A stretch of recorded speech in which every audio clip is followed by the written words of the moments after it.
Chers amis de langue française, je vous salue dans le beau nom de Jésus-Christ. Je voudrais partager avec vous aujourd'hui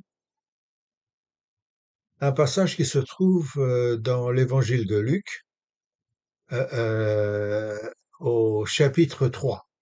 Et voici ce qu'il est dit, chapitre 3, verset 4 à verset 6. Selon ce qui est écrit dans le livre des paroles d'Ésaïe le prophète, c'est la voix de celui qui crie dans le désert: Préparez le chemin du Seigneur, aplanissez ses sentiers. Toute vallée sera comblée, toute montagne et toute colline seront abaissées. Ce qui est tortueux sera redressé et les chemins raboteux seront aplanis, et toute chair verra le salut de Dieu. Comme le peuple, sachez, ça c'est le chapitre 3, verset 15 à verset 16.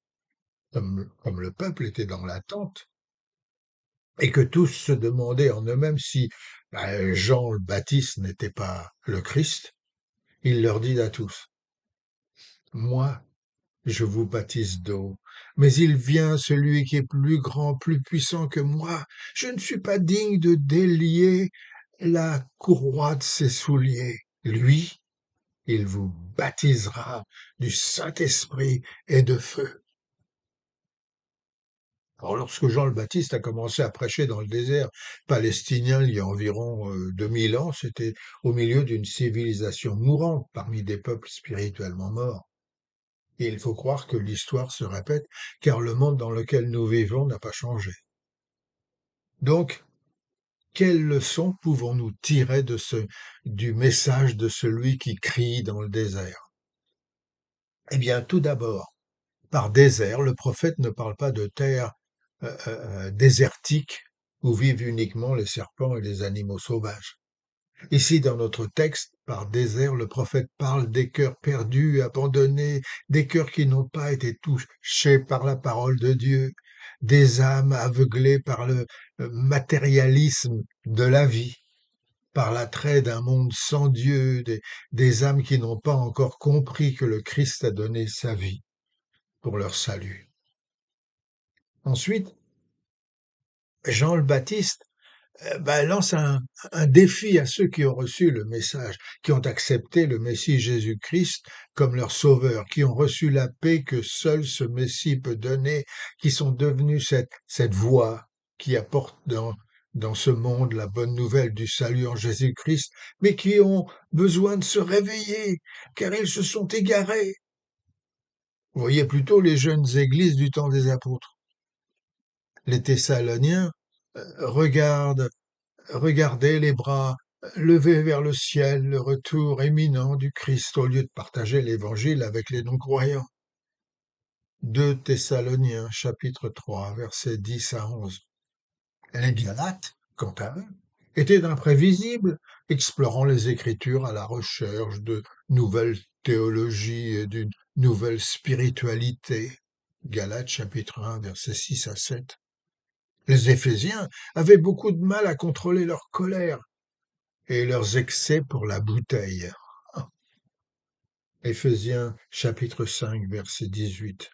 Les Corinthiens se disputaient pour savoir qui était la meilleure église chrétienne et le meilleur père fondateur de l'église de Christ. 1 Corinthiens chapitre 1 verset 10 à 13. Dois-je vous rappeler les problèmes de l'église de Laodicée dans Apocalypse chapitre 3 verset 14 à verset 16.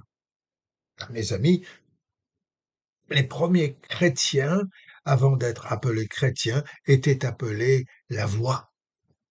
Alors ainsi, lorsque nous sommes convertis, nous sommes devenus la voie, le chemin du Christ. Nous sommes le canal du Saint-Esprit. C'est pourquoi son nom doit être glorifié à travers nos vies. Alors nous devons nous préparer. Il faut que le chemin de notre vie soit prêt, car nous sommes cette voie. Le réveil tant attendu dans notre pays atteindra les croyants à travers l'exemple de nos vies en pensée, en parole et en action. Bien sûr,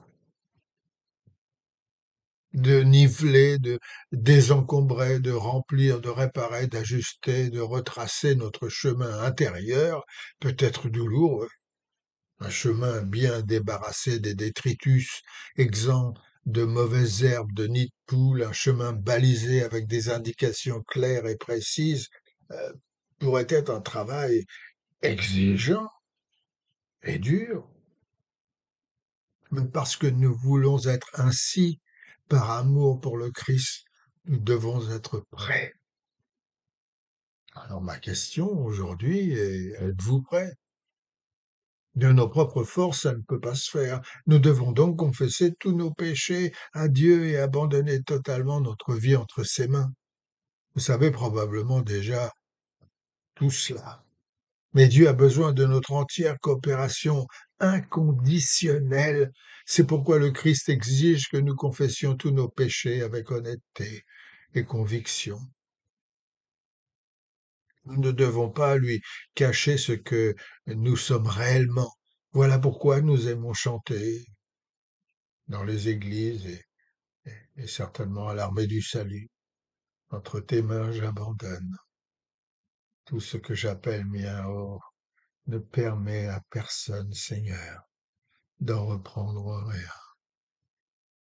Prends mon corps, prends mon âme, que tout en moi soit à toi, que par ta divine flamme, tout mal soit détruit en moi.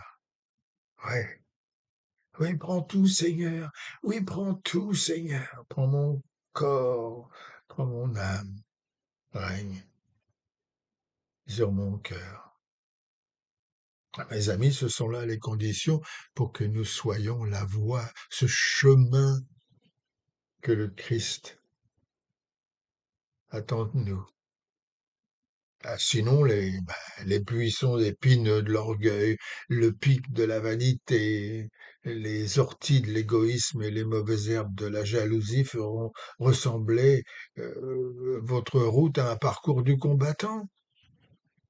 Et sur une telle route, tout voyageur réfléchira à 2 fois avant de s'engager sur votre chemin et perdra tout intérêt à chercher le Christ. Vous savez, Dieu n'enverra pas ses anges pour prêcher la bonne nouvelle de l'Évangile au coin des rues, à l'école, au travail ou dans les églises. Dieu attend de nous, les chrétiens, que nous fassions cela parce que nous sommes ses enfants et que nous aimons lui obéir. Nous devons nous préparer à la purification, à la sainteté, au renouveau, non seulement pour nous, mais pour tous ceux qui s'aventureront sur notre chemin. Êtes-vous prêts? Permettez-moi de le répéter, vous et moi sommes le chemin du Seigneur, cette voix qui crie dans le désert. Le Christ veut atteindre les gens au travers de nous. Êtes-vous prêts? Dieu vous bénisse.